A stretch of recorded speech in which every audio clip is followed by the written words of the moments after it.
시청자 여러분 안녕하십니까? 프레스룸 라이브입니다. 지난주 금요일에 우리 주식시장은 검은 금요일이었습니다. 외국인들이 우리 주식을 많이 팔면서 한국 증시를 탈출하는 거 아닌가라는 우려도 있었는데요. 오늘은 그래도 안정세를 보이고 있습니다. 오늘은 경제 뉴스들로 시작하겠습니다. 고란 경제전문기자 박수호 배경 이코노미 기자 함께합니다. 어서 오세요. 네, 안녕하세요.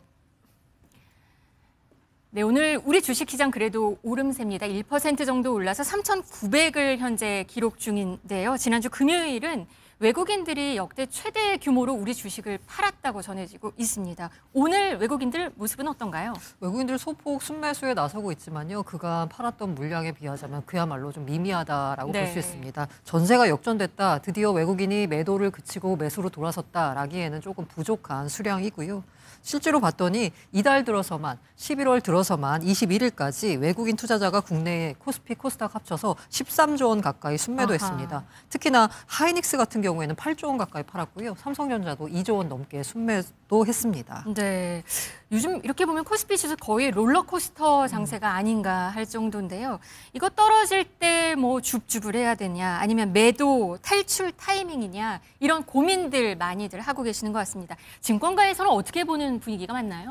일단 반도체만 놓고 보면 맞습니다. 뭐 환율이나 이런 부분으로 놓고 보면 굉장히 좀 불리한 부분이 있습니다. 그런데 실적만 놓고 보면 지금 최근에 저희 데이터 센터 관련해서 취재를 좀 해봤는데 데이터 센터를 만들려면 뭐 아까 GPU 이런 것도 중요하지만 삼성전자나 하이닉스의 이제 그 메모리 반도체 이 부분이 굉장히 중요한데 메모리 반도체가 지금 현재 칩스플레이션이라고 해서 그러니까 칩스 하면 반도체, 인플레이션 하면 상승 이렇게 되지 않습니까? 그 칩스플레이션이라고 해서 지금 반도체 가격이 급등하고 있습니다. 그래서 삼성전자 하이닉스가 지난주에 많이 외국인들이 팔았지만 앞으로 장기적으로 놓고 보면 한 2년, 3년은 계속해서 또 이제 이 메모리 반도체 그러니까 가장 우리나라 반도체 회사들이 잘하는 그런 사업 부분에서 지금 국제 가격이 오르고 있다. 이런 부분을 생각해 보면 실적만 놓고 봤을 때는 외국인들이 다시 매력적으로 봐서 돌아올 수 있겠다. 이렇게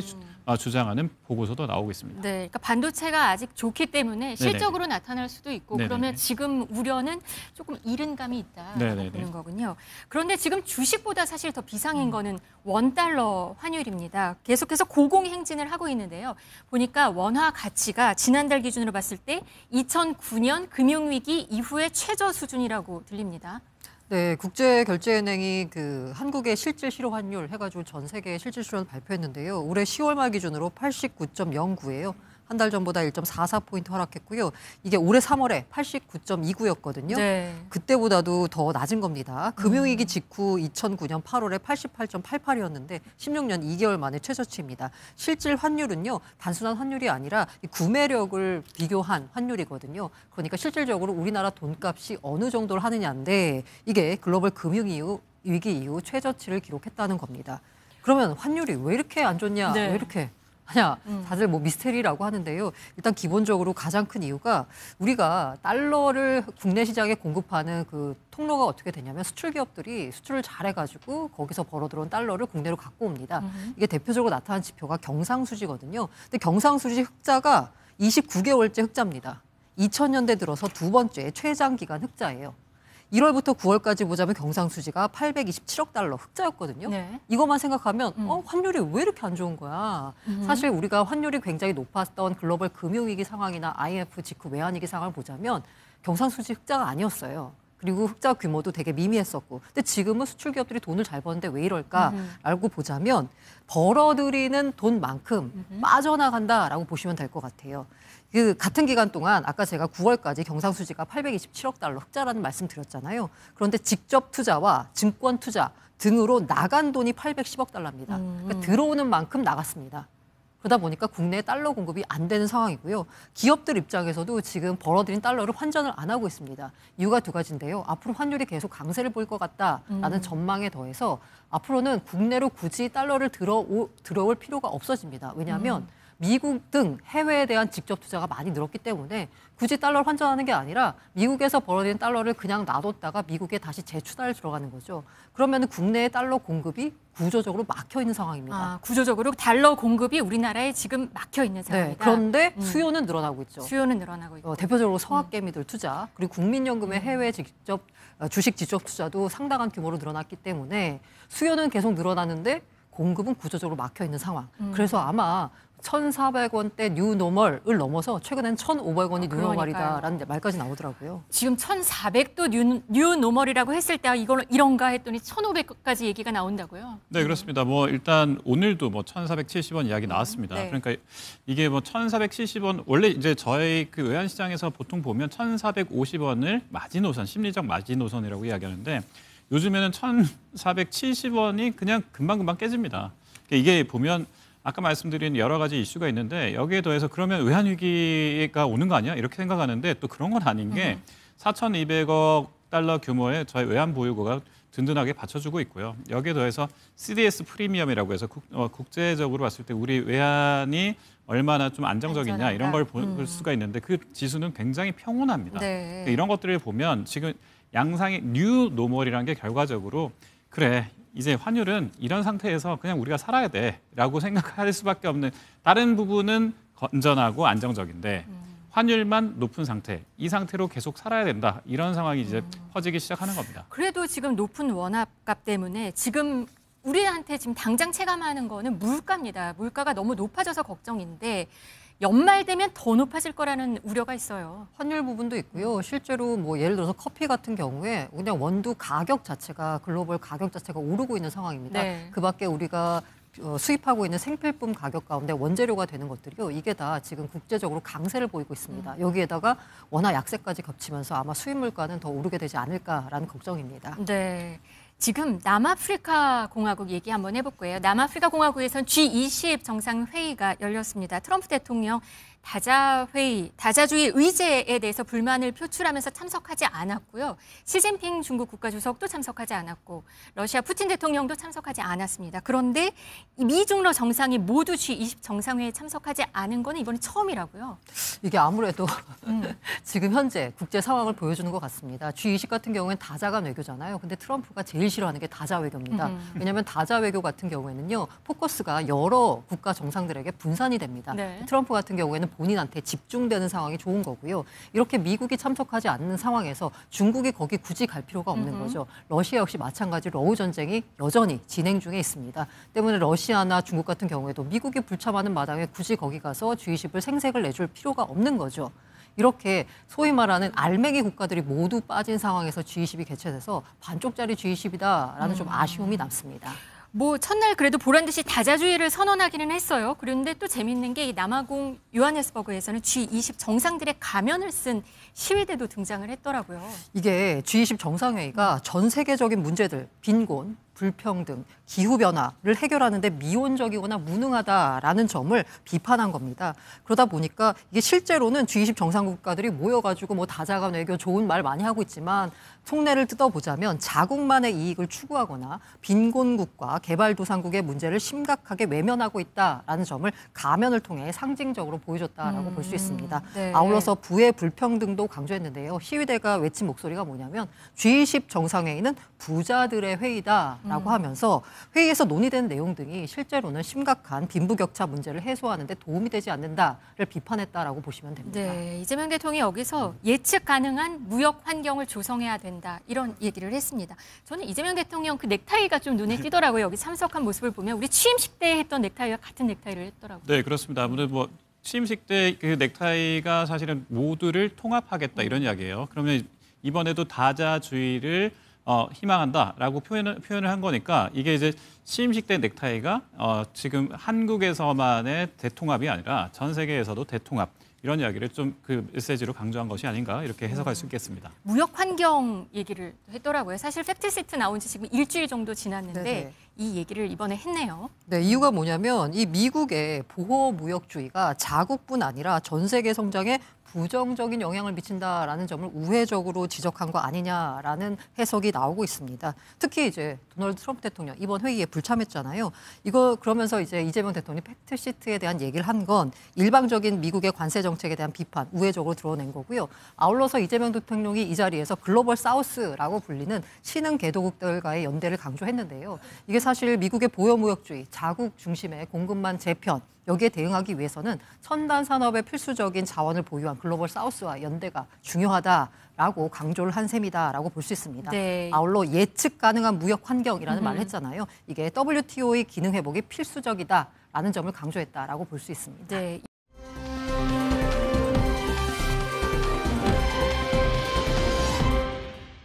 이번 G20에서는 또 관심 포인트가 하나 더 있었습니다. 중국과 일본이었는데요. 지금 중국과 일본 총리가 다 왔는데 둘이 지금 살얼음판을 걷고 있는 상황인데 과연 만날까 했거든요. 근데 결국 만나지 못했습니다.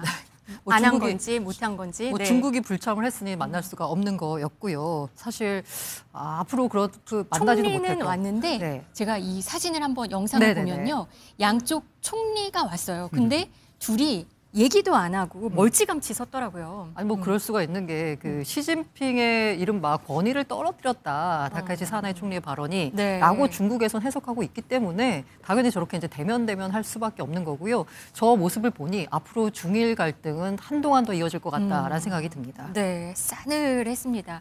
그런데 G20 출발 전에 다카이치 총재가 SNS에 글을 하나 올렸습니다. 그런데 얕보이지 않는 옷을 고르는데 몇 시간이나 소비했다. 이런 얘기를 SNS에 올렸어요. 그러면서 외교 교섭에서 마운트를 취할 수 있는 옷을 무리해서라도 사야 할지도 모르겠다. 이런 표현까지 쓰면서 논란을 보였었는데요. 왜 이런 이야기가 나온 건지 얼마 전에 다카이치 옷에 대해서 이슈가 하나 있었는데요. 그 이야기 한번 먼저 들어보시겠습니다.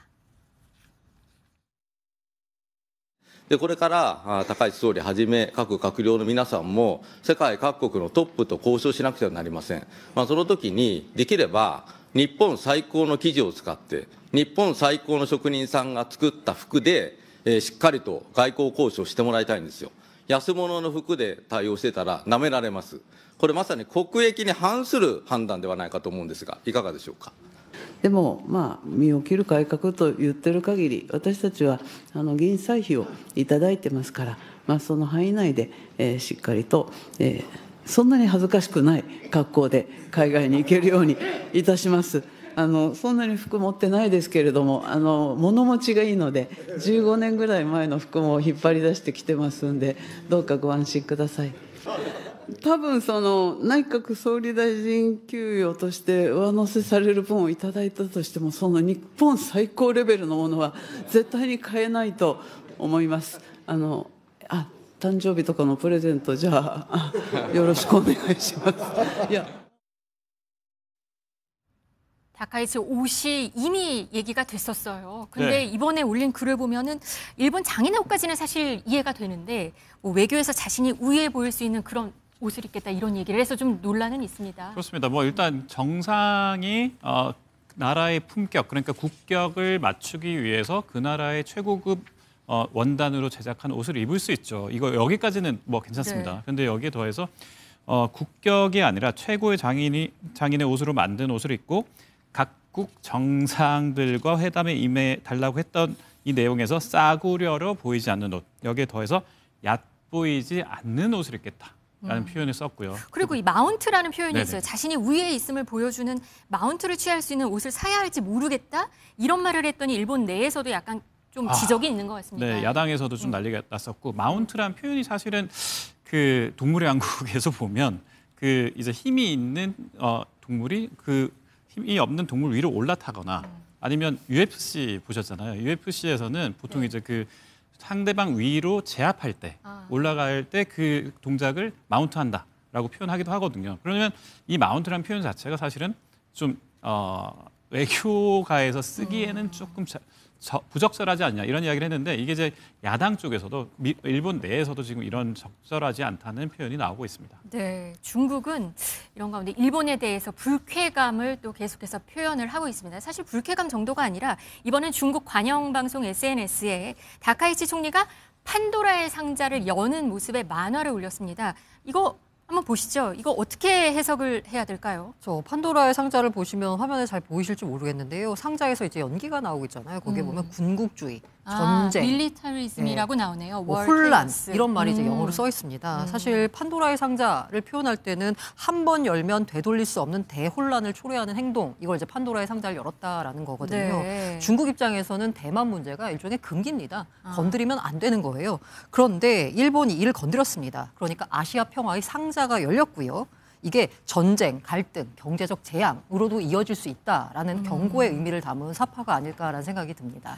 일본의 대만 개입할 때 중국이 뭐 군사행동 가능성을 시사하는 거다라는 분석까지도 나오는 것 같아요. 네, 맞습니다. 거기 보면은 그 아까 연기 속에서 군국주의, 전쟁이라는 말이 아예 들어갔거든요. 네. 이렇기 때문에 중국 입장에서는 어떻게 보면 경고입니다.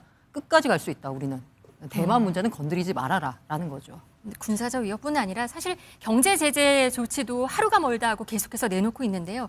일본 여행을 취소한 유커들은 또 한국으로 향하고 있는 분위기입니다. 우리 주요 항공사들은 또 중국 노선을 많이 또 증편을 하고 있다고 해요. 네, 그렇습니다. 뭐 지금 가장 수혜주가 뭐 최근에 이제 주가가 급등했던 대한항공이라든지 아시아나항공 이런 쪽뿐만 아니라 그 롯데관광개발이라든지 이런 카지노나 호텔 관련해서 면세점 관련해서 이런 주식들이 좀 오르고 있습니다. 이런 것들을 놓고 보면 반사이익이, 그러니까 일본으로 가려고 하는 중국 관광객이 한국으로 오지 않겠느냐라는 이 가정이 지금 현실화되고 있고, 실제로 대한항공이나 제주항공이나 아시아나항공 모두 지금 증편하고 있습니다. 그래서 증권가에서 이 내용을 분석해 보면 특히 이제 중일 이쪽 노선보다는 한국과 중국 간의 이제 노선이 굉장히 많이 점유율이 높은 대한항공이나 아니면 아시아나항공 같은 이제 대형 항공사의 경우에는 증편의 어떤 그 수혜를 받을 수 있을 것이다. 이런 내용도 나오고 있습니다. 네, 우리 뭐 경제적 이득도 예상이 되기는 한데 복잡한 국제관계 셈법 생각하면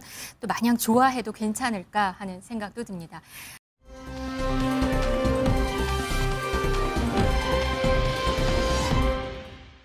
이런 가운데 트럼프 대통령은 G20 가지 않고 뉴욕시장 당선인인 맘다니를 만났습니다. 사실 둘이 워낙 앙숙으로 알려져 있었기 때문에 둘이 만나면 싸우지 않을까, 어떤 모습일까 궁금했는데요. 한번 같이 보시겠습니다.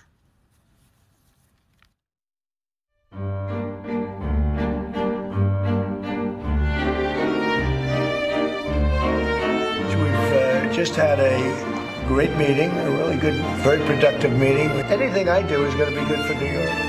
And I appreciated the conversation. I look forward to working together to deliver that affordability for New Yorkers. Are you affirming that you think President Trump is a fascist? I've spoken about... That's okay, you can just say Okay. Okay. It's easier. It's easier than explaining it. I don't mind. 아주 분위기가 화기애애했습니다. 정말 브로맨스라고도 얘기할 정도의 표현이 가능할 것 같습니다. 뭐 트럼프 대통령이 막 치기도 하고요. 네네. 사실 맘다니가 공격을 받자 약간 배려를 해주는 듯한 모습 아닌가요? 그래서 이게 격렬한 막 설전이 오갈 거다라고 예상을 했었는데 앞서 말씀드린 대로 뜻밖의 브로맨스가 연출이 네. 됐습니다. 그러면 이건 도대체 무슨 의미냐라고 보자면요. 트럼프의 계산이 깔렸다라고 볼 수 있습니다. 이게 이제 긴장 완화와 친근감을 표시했습니다. 뭐 사실 공산주의자, 파시스트 이러고 서로 비판하고 있었는데 이렇게 웃으면서 분위기를 만든 거고요. 관용적인 모습을 유출한 거죠. 나에 대해서 파시스트라고 했는데도 불구하고 나는 웃어넘길 수 있는 대인배다. 대인배다. 라는 거고요. 그리고 아까 그 이렇게 팔을 이렇게 하는 신체적 접촉이죠. 이게 뭐냐면 대화의 주도권은 내가 지고 있다라는 걸 의미한다라고 볼 수 있습니다. 지금 모습 보면요. 맘다니 당선인은 좀 한 발 뒤에 있는 것 같기도 하고요.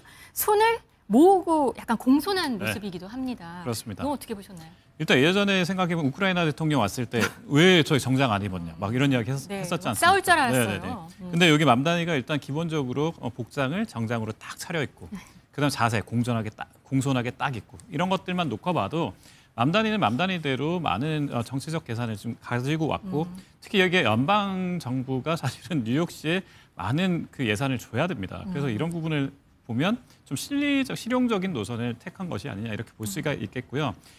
트럼프 역시 이제 뉴욕이 사실상 본인의 이제 고향이라고 생각할 수 있습니다. 왜냐하면 여기서 이제 트럼프 그 많은 그 부를 이뤄냈고 그래서 이제 여기에 대한 이슈가 굉장히 많은데 맘다니가 여기에 왔을 때 시장이 됐을 때 나는 너보다는 조금 위에 있는 사람이야. 그래서 자기는 앉아 있고 이제 시장은 서 있고 이런 구도를 연출하게 했는데 맘다니가 이걸 받아들였다는 것만으로 사실은 이건 두 사람 다 정치적 계산을 실용적으로 지금 풀어냈다 이렇게 정리할 수 있겠습니다. 둘이 만난 게 사실 물가 때문이라면서 고물가, 뉴욕의 네. 고물가 때문에 이게 약간 좀 합쳐진 그런 분위기도 있는 것 같습니다. 정치인들에게 물가는 다음 재선을 기약하게 만들지 못하는 그런 핵심적인 사안입니다. 네. 앞서 말씀하신 대로요. 만다니가 뉴욕시 재정 적자 해결해야 되고요. 핵심 공약, 저렴한 주택, 무상보유 이거 하려면 연방 정부의 재정적 지원 없이 불가능합니다. 그러니까 잘 보이려고 만난 거고요. 또 트럼프 입장에서도 물가 문제가 심각해졌을 때는 자기의 그 정치력에 영향을 미칠 수밖에 없기 때문에 둘이 만났다, 화기애애한 분위기를 연출했다라고 볼 수 있을 것 같습니다. 네, 우리나라도 고환율 물가가 지금 걱정인 상황인데요.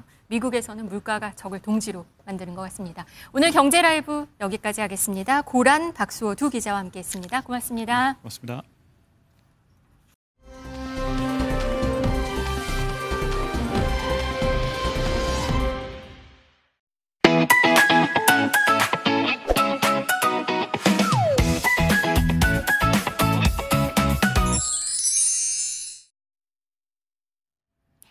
네, 이번엔 부동산 시장에 참견해 보겠습니다. 부동산 경기 시점, 부동산 전문 김경기 경제부장 함께합니다. 어서 오세요. 안녕하세요. 네, 요즘 서울 강남의 새 아파트 전세 가격 좀 이상하다고 합니다. 네. 무슨 얘기인가요? 이 서울 강남 새 아파트 요즘 뭐 가격이 전세금이 천차만별이에요. 특히 이 입주 들어가는 새 아파트가 뭐 싼 거는 뭐 10억대도 있는데 비싼 거는 15억까지 5억 이상 벌어지는 그런 경우가 뭐 빈번하다고 합니다. 아, 그러니까 예. 같은 아파트에서 네, 같은 단지인데. 같은 단지에서 예, 전세 예. 가격이 차이가 예. 5억 가까이 난다고요? 네, 그렇습니다. 이 왜 이런 일이 벌어지냐면 일단 그 이 한 아파트 사례를 하나 제가 들어볼게요. 네. 그 서울 신천동 이게 잠실에 있는 신천동에 이제 다다음 주에 그러니까 다다음 달에 그 입주에 들어가는 아파트인데 네. 이 전용 59제곱미터 전세금이 9억 5천에서 15억까지 5억 원 넘게 차이가 납니다. 아하. 예. 싼 새 거는 아파트. 9억 5천인데 왜 싼 거는 9억 5천인데 비싼 거는 15억까지 난다? 네, 지금 여기도 나오는데 네네. 이 보통 이 싸게 나오는 물건은 일반 분양을 받은 사람들이 내놓은 전세 물건입니다. 그러니까 그 중에도 저층인 경우가 많은데 네. 왜냐하면 일반 분양을 받은 물건은 그 일반 분양을 받은 사람이 입주 후 3년 안에 실거주를 해야 돼요. 그러다 보니까 전세를 줘도 3년 이상은 줄 수가 없습니다. 아. 거기다가 가격이 낮을 수 있죠. 네. 저층인 경우가 일반 분양은 많으니까 네. 그러다 보니 약간은 좀 수요자들에게 인기가 덜하고요. 아하, 3년밖에 못 사는군요. 그렇죠. 우리 지금 전세로 살면 2+2 예. 4년까지 살 수 있는데. 네네네. 그런데 이 조합원 물건, 네. 이 아까 그 예를 들어 아마 15억인 그 물건으로 추정이 네, 되는데 네. 이 원래 기존에 살던 주민이 갖고 있던 이 조합원 물건은 이런 어떤 그 실거주 의무가 없어요. 그러니까 언제든 2+2 계약갱신 청구권을 쓰면 그 임차인이 4년 동안 안정적으로 거주를 할 수 있고 또 그러고도 집주인이 안 들어간다. 그러면 뭐 전세금 올려주고 더 살 수 있으니까 그리고 층도 좋은 경우도 많고 그래서 이 가격 차가 심하게 지금 벌어지고 있는 그런 상황입니다. 서울 강남의 새 아파트 같은 예. 경우가 이런 게 나타나는 거군요. 예, 이거 강남만 그렇습니다. 왜냐하면 네. 그 실거주 의무는 분양가 상한제가 적용되는 단지에서 일반 분양을 받은 경우만 그렇거든요. 네. 이 분양가 상한제가 적용되지 않으면 실거주 의무가 없어요. 그렇군요.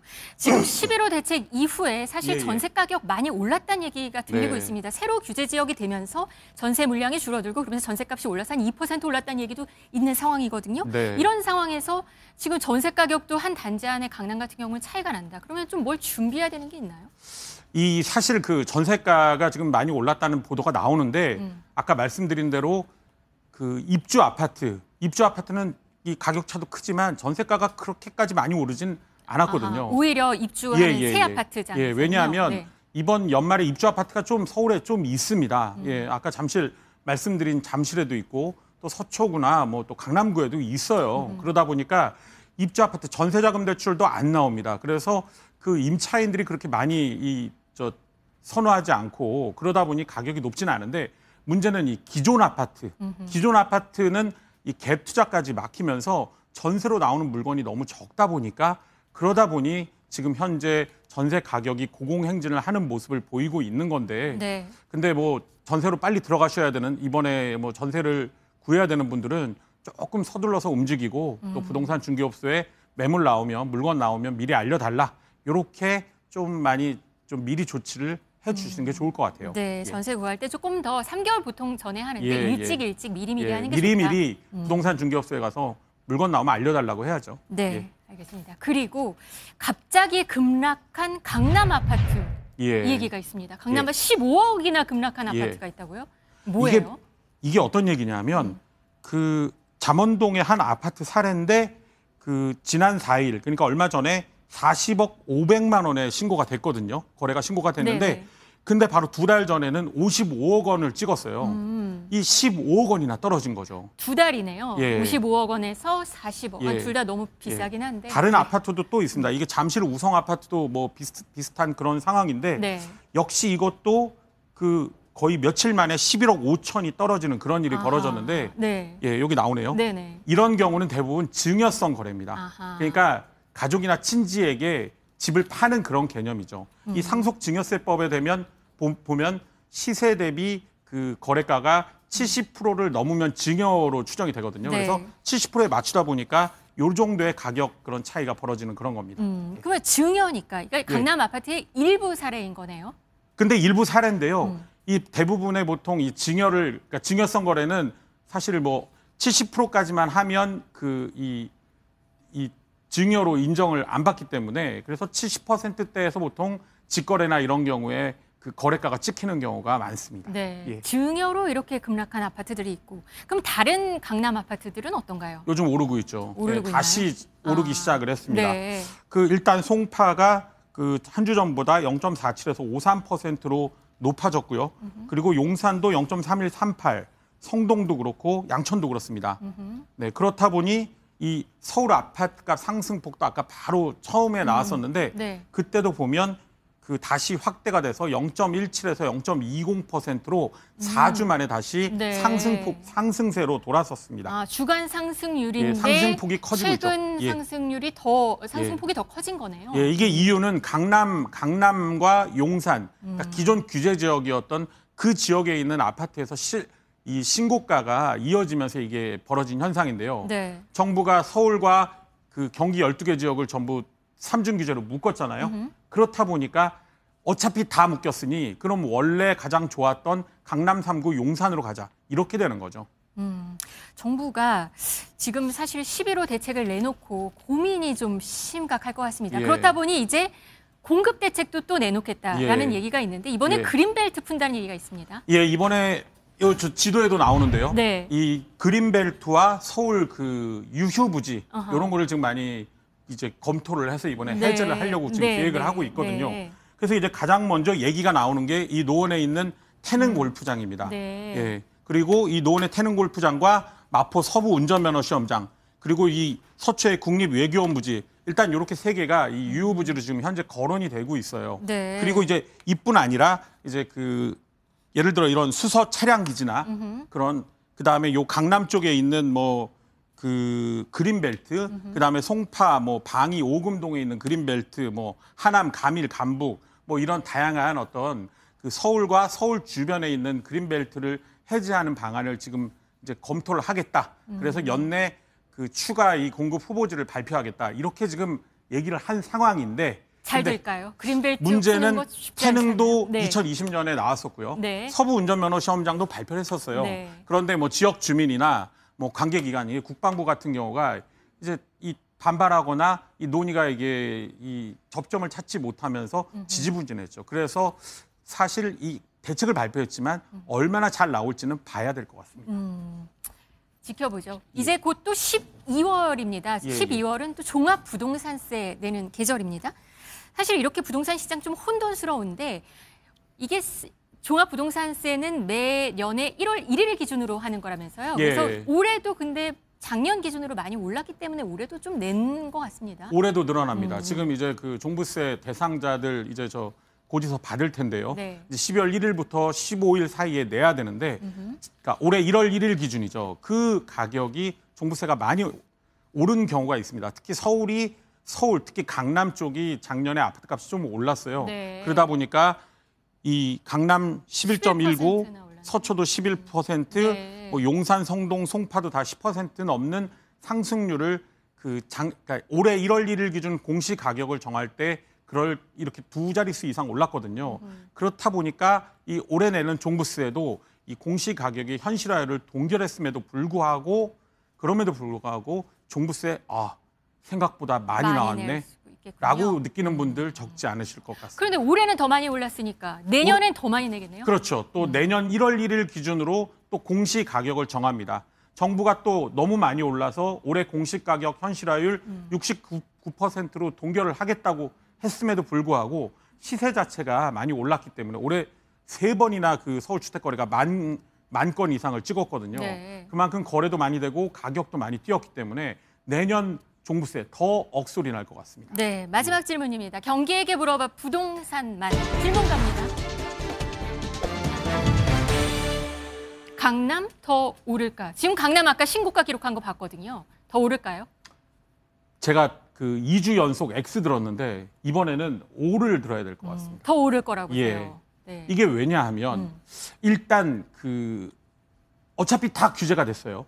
그러면 시중에 이번 주에 한은이 기준금리를 동결할 것으로 예상은 되지만 여전히 시중에는 유동자금이 많습니다. 자금은 많은데 어차피 다 규제적 지정됐으니까 기왕이면 좋은 강남 사자 이럴 가능성이 있습니다. 그리고 또 지금은 대출이 막혔습니다. 연말까지는 정부가 주담대를 막았는데 내년 초가 되면 다시 이 주담대가 풀리죠. 그런데 내년부터는 입주 물량이 부족하다는 심리가 여전히 팽배합니다. 그렇다 보니까 정부가 이번에 내놓을 공급 대책 정말 어디에 얼마나 확실히 내놓느냐 요거를 명확히 밝혀주지 않으면 다시 이 수요자들이 불안해하면서 주택 가격이 움직일 가능성이 있습니다. 이번에 나올 공급 대책을 좀 잘 봐야겠군요. 예, 그렇습니다. 알겠습니다. 특히 강남이 문제입니다. 알겠습니다. 지금까지 부동산 경기 시점 김경기 경제부장과 함께했습니다. 고맙습니다. 고맙습니다.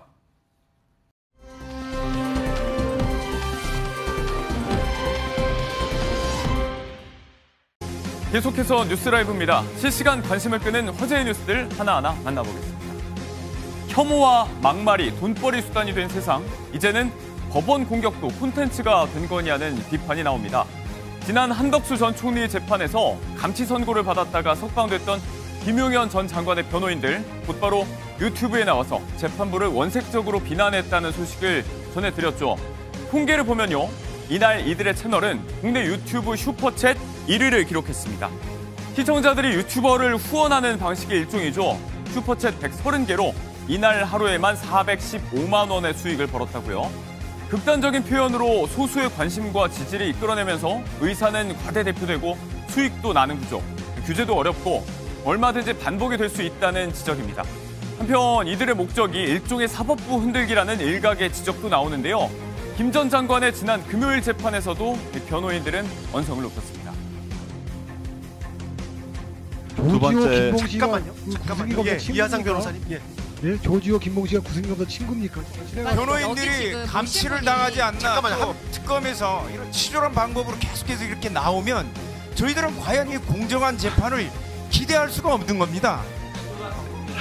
당연히 치졸한 방법이지. 그건 뭐 영웅스러운 방법인가?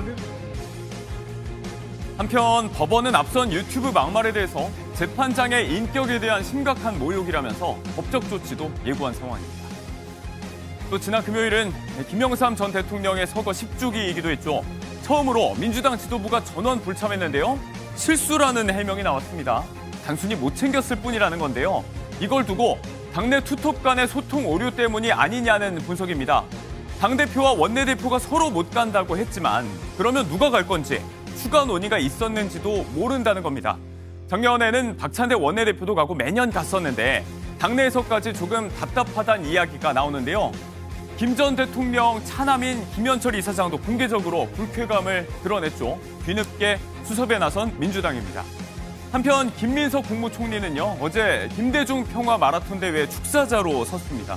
여기에서 김대중 전 대통령에게 정치를 배웠다. 저는 김대중 사람이다. 라면서 다음 노벨 평화상은 대한민국 국민이 받았으면 좋겠다. 그럴 수 있지 않느냐라고 얘기했습니다.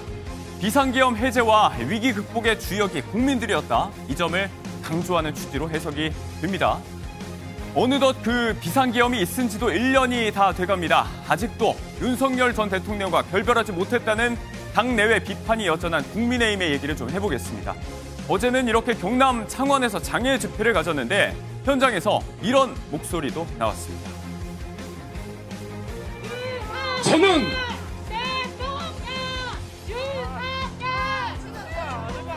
자, 저 잠깐만요. 연설 잠깐만 끊을게요. 우파 투쟁이 이기려면요. 연설 흐름을 끊으면 안 돼요. 윤어게인 이거 연설하는 중간에 해야겠어요. 후 맞춰 해야겠어요. 지도부들이 무슨 이야기하는지 귀도 기울여 주셔야지. 언제까지 우리 아마추어처럼 싸울 거야? 우리도 민주당처럼 프로처럼 좀 싸워봅시다. 아시다시피 장동혁 대표와 윤 전 대통령 면회까지 다녀왔던 김민수 최고위원이죠.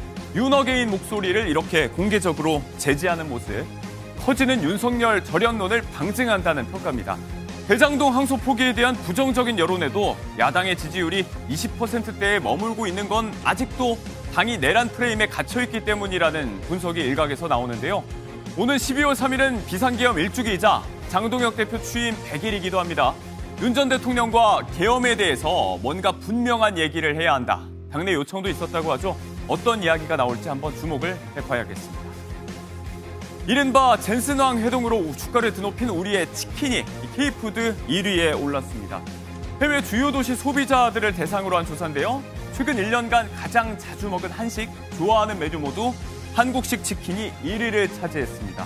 무려 김치와 비빔밥의 아성을 넘은 건데요. 드라마, 영화 속에서 또는 K-팝 가수들의 치킨 소비 장면이 한몫을 했다고 봐야 할까요? 한류 콘텐츠 경험 후에 한식을 먹어보고 싶어졌다는 응답이 65.1%에 달했습니다. 여기에 한식을 알고 있다, 만족한다, 다시 먹고 싶다는 응답도 조사 이래 최고치였는데요. 문화와 한식이 함께 확산되고 있는 흐름이 꾸준한 것으로 나타난 조사 이야기였습니다. 마지막은 이 소식입니다. 감초 연기의 대가죠. 배우 남포동 씨가 우리의 곁을 떠났습니다. 향년 81세인데요. 어제 새벽 두 따님이 지켜보는 가운데 눈을 감았다고 합니다.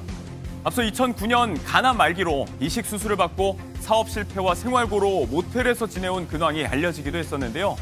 1965년 코미디 영화 나도 연애할 수 있다로 데뷔해서 고래사냥과 투캅스 등에서 코믹 연기로 사람들에게 큰 웃음을 주곤 했었죠. 한때 함께 울고 웃었던 많은 이들의 안타까움을 사고 있습니다.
네, 뭐하고 사나 뭐 먹고 사나 고민을 해보는 시간이죠. 유한술의 오늘 뭐 사니 바로 시작을 해보겠습니다. 영상에서 보신 것처럼 다가온 김장철 그리고 김장 외식 물가에 대한 이야기 여러 가지 준비해봤는데요.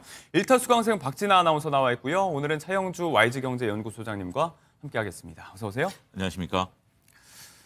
자, 내 월급 빼고 다 오른다는 물가 이야기 뭐 하루 이틀 한 게 아니지만 외식 물가 이야기를 오늘 좀 먼저 하면서 시작을 해보겠습니다.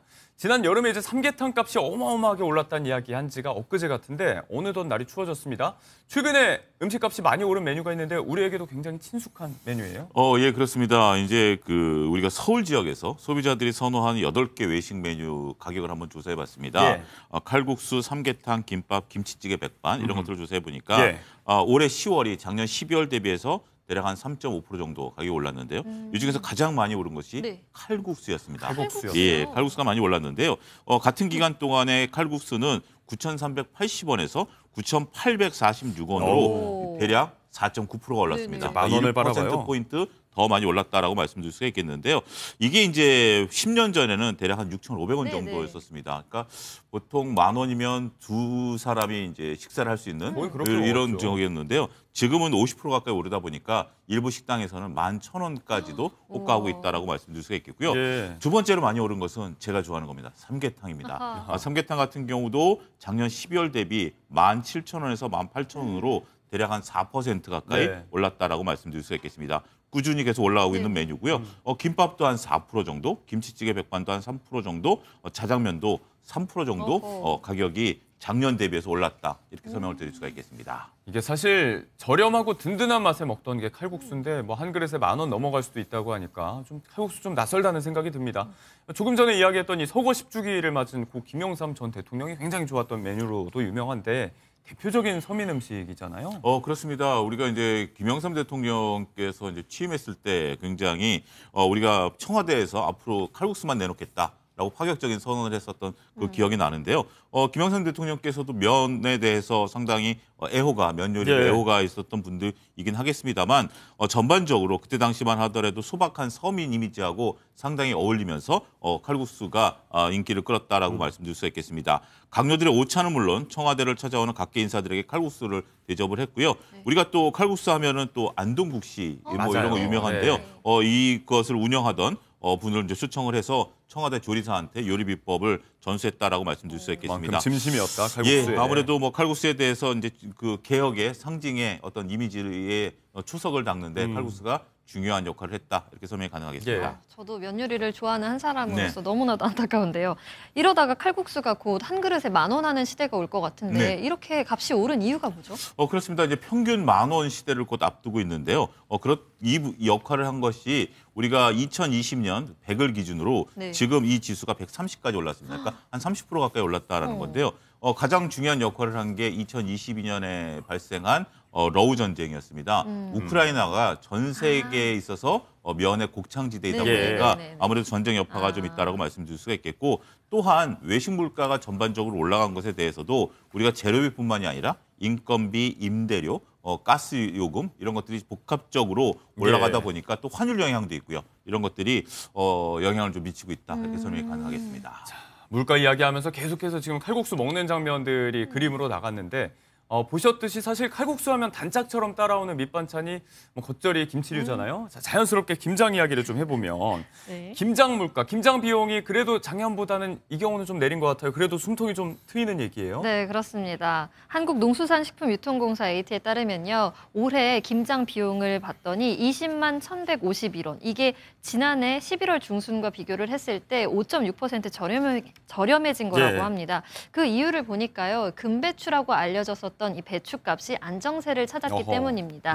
보통 추석이 끝나고 나서 잦은 강우가 내리고 그러고 작황부진으로 이어지기 마련이었는데 이번에는 그렇지 않았다는 거죠. 그래서 배추와 무 가격 또한 소매 가격이 하락을 했다는 것을 알 수 있습니다. 올해는 김장 준비에 있어서 가격 부담이 지난해보다는 덜하다라고 볼 수 있겠습니다. 작황이 좋았나 했는데 그건 또 아니고 본격적인 출하 전에 이미 이렇게 가격이 안정된 데에는 이유가 있다면서요?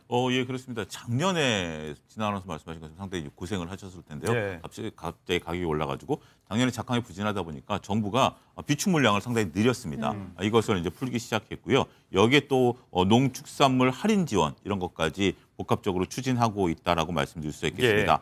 부재료 가격, 그러니까 이제 결국 배추 가격도 중요하지만 우리가 김장을 하는 데 있어서 부재료가 상당히 많이 들어가지 않습니까? 배 같은 경우 작년 대비해서 28%가 하락을 했고요. 새우젓 같은 경우 8% 내렸습니다. 그러다 보니까 부담이 좀 완화됐고 많이 들어간 소금도 10% 정도 가격이 하락했습니다. 또 마늘, 양파 같은 경우도 대략 9에서 6% 정도 하락을 했다라고 말씀을 좀 드릴 수가 있겠습니다. 특히 이제 농림축산식품부라든지 농수산식품유통공사에 따르면 채소값 안정을 위해서 정부가 한 500억 규모의 예산을 풀었고요. 그렇기 때문에 전체적으로 최대 50%까지 할인 행사를 진행하면서 소비자들의 부담을 경감시키고 있다. 이렇게 설명이 가능하겠습니다. 비축 물량 투입이라든지 정부의 할인 지원 같은 것들이 이제 선제적인 효과를 내고 있다는 얘기인데 해수부도 좀 움직이고 있어요. 수산물 가격이 좀 안정화가 되는데 그 한 몫을 좀 했다면서요? 그렇습니다. 우리가 김장하는데 수산물도 좀 들어가는 뭐 지역에 따라서 좀 그런 부분들도 있죠. 정부가 이제 지난 13일부터 이마트 등 전국 온오프 유통망을 통해서 대한민국 수산대전 코리안 수산 페스타를 12월 1일까지 개최를 합니다. 젓갈이라든지 굴, 김장의 이제 필수품인 이런 것들을 최대 50%까지 할인 행사를 하고요. 정부 비축 1,001년 같은 경우도 5,000톤을 저가에 시중에 풀겠다라는 부분들을 나타내고 있습니다. 특히 고등어, 명태 이런 거 대중성 어종들도 할인을 통해서 여러 가지 이제 소비자들의 가계 부담을 완화시키는 부분들이 된다라고 말씀드릴 수 있겠습니다. 가장 주목을 받는 건 굴입니다. 통영굴 250g이 정부 지원이 30%가 들어가서 대략 7,600원대에 구매할 수 있다라고 말씀드릴 수가 있겠고 굴과 같이 팔리는 홍가리비 같은 경우도 정부 지원에 따라서 40% 정도 가격이 낮아졌다라고 말씀드릴 수가 있겠습니다. 김장이 또 빠질 수 없는 존재인데 굴값이 또 안정되고 있다는 이야기. 자, 저희가 김장 물가 얘기에 이 시기에 좀 주목을 하고 민감하게 반응하게 되는 건 아무래도 이제 경우에 따라서는 굉장히 비용이 많이 드는 경우가 있기 때문에 집집마다 좀 다르긴 하겠지만 4인 가족 기준으로 보통 30포기 많이 하고 이제 대가족이면 100포기가 넘어가는 경우도 있단 말이에요. 돈이 많이 드니까 비용이 좀 내렸다지만 이거보다 조금 더 저렴하게 할 수 있는 팁도 있다면서요? 4인 가족 기준으로 한 30포기 정도를 기준으로 잡아봤습니다. 전통시장 37곳하고 인근에 있는 대형마트 37곳의 동일 품목에 대해서 15개 품목에 대해서 가격 조사를 해봤습니다. 그러다 보니까 대형마트 같은 경우 39만 3천 원이 나왔습니다. 그렇지만 전통시장은 35만 400원이 나왔습니다. 따라서 대략 42,560원, 10% 정도 저렴하게 전통시장에서 구매가 가능하다라고 말씀드릴 수가 있겠고요. 품목별로 보면 조미료는 한 10% 정도, 채소류도 11% 정도 저렴하고요. 젓갈 같은 경우도 4% 정도 저렴합니다.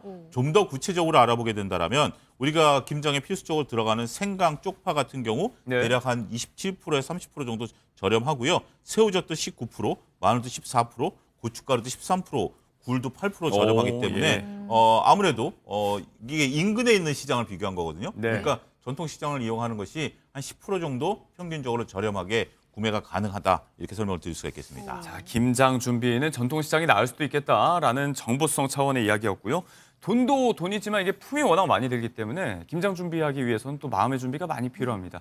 지난 22일이 또 김치의 날인 것으로 알려졌는데 곳곳에서 축제가 아주 성황리에 열렸다면서요? 예, 그렇습니다. 이제 서울 같은 경우 이제 농수산식품유통센터에서 김장 대축제가 열렸고요. 여기서는 이제 국산 김장 김치 이제 재료들 이런 것들을 하면서 외국인들하고 같이 김장을 하면서 서로 시식해보고 만드는 방법을 공유한 이런 체험 행사가 열렸고요. 평창에서는 고냉지 김장 축제가 열렸습니다.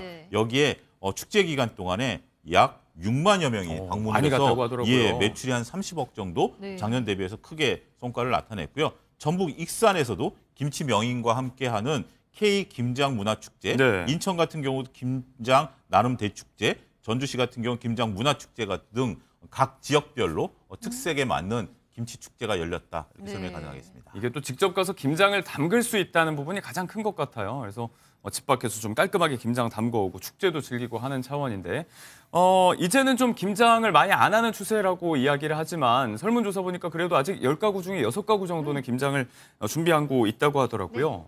이게 집집마다 다른 김치 맛 보는 게 또 묘미잖아요. 그렇죠. 지역별로 스타일이 다르죠. 그러니까요. 김장철을 맞아서 지역별로 맛이 다르다는 그런 것을 알 수 있는데요. 서울, 경기권 같은 경우에는 적절한 젓갈을 사용하지 않고 조금 깔끔한 맛을 내기로 유명을 합니다. 그리고 강원도 같은 경우에는 아무래도 바닷가가 있기 때문에 해산물을 활용해서 신선하고 조금 자연의 맛을 내는 것으로 유명하고요. 충청도는 적절한 젓갈의 풍미를 느낄 수 있는 그런 특색이 있습니다.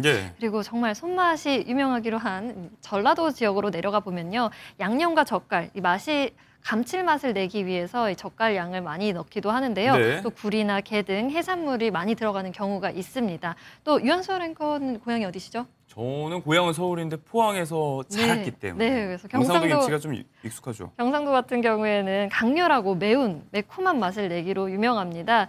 젓갈 사용량도 높고 진한 감칠맛을 내는데요.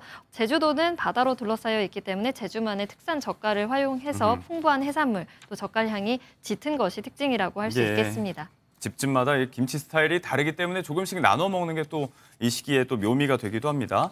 자, 이 본격적인 김장 이야기 할 때 또 긴장하는 분들이 또 전통적으로 며느리들이 많이 고생을 해왔죠. 이게 또 연예인들도 별반 다르지 않은 것 같습니다. 이 시기에 또 김장 풍경을 공유하는 스타들이 많아요. 네, 배우 이상우 씨 같은 경우에는 독특하게 당근으로 김치를 만드는 모습을 보여줬는데요. 이 당근 라페라고 해서요. 독특하게 오독한 식감, 새콤달콤한 그런 조화가 어울리는 김치를 만든 바 있고요. 이렇게 재료가 좀 이색적으로 달라지기도 하고요. 네, 그렇습니다. 또 방송인 장영란 씨 같은 경우에는 살림 만렙 주부로 유명하죠. SNS에 김장하는 사진을 올린 적이 있는데요. 본인이 운영하는 채널에서 시어머니와 함께 김장을 담그는 모습을 보여준 바 있습니다. 네. 또 시댁이 전라도여서 이 갓김치를 만드는 레시피를 제대로 전수받았다고 이야기를 했는데요. 예. 영상을 보기만 해도 군침이 절로 돌더라고요. 네. 그런가 하면 시어머니와 며느리, 이 고부 사이가 재조명되는 게 바로 대표적인 연예인 배우 서유림 씨와 세상을 떠난 김수미 씨 사이의 얘기입니다. 네, 맞아요. 생전에 무척이나 김수미 씨가 서유림 씨의 며느리를 아꼈던 것으로 유명하죠. 김장철이 되면 어머니 생각이 더 나는 것 같아요 라면서 SNS에 서유림 씨가 글을 남기기도 했다고 합니다. 네. 자, 애틋한 이야기인데 이 경우는 좀 훈훈한 사례에 가깝고 사실 요즘은 직장인 맞벌이 부부가 많다 보니까 집에서 밥도 잘 안 먹고 김장에 대한 시선도 많이 변하고 있는데 여전히 전통적인 김장을 좀 하겠다는 부모님 세대하고 부딪히는 일들도 종종 있는 것 같아요. 예, 그렇습니다. 일부 이제 김장을 하게 되면 갑자기 안 하던 일을 하게 되니까 이제 며느리들 입장에서 보면 이제 몸살나고 이제 더군다나 요즘 맞벌이 세대이다 보니까 네. 굳이 시간을 내서 이제 간다라는 것이 쉽지 않다라고 말씀드릴 수가 있겠습니다. 결혼 5년 차인 A 씨 같은 경우 온라인 커뮤니티에 김장과 관련해서 고부간의 갈등을 겪었었던 얘기들을 좀 올리고 있는데요. 글쎄요, 이런 부분들을 우리가 그냥 단순하게 고부간의 갈등으로 처리할 것이 아니라 이런 부분들을 서로 간에 잘 조화롭게 할 수 있는 우리가 이제 먹거리를 마련하는 하나의 행사로 받아들이면 좋지 않을까 이렇게 말씀드릴 수가 있겠습니다. 자, 오늘 외식 고물가 이야기에서 출발해서 김장철 나눌 수 있는 여러 이야기까지 차영주 소장님과 함께 해봤습니다. 고맙습니다. 감사합니다.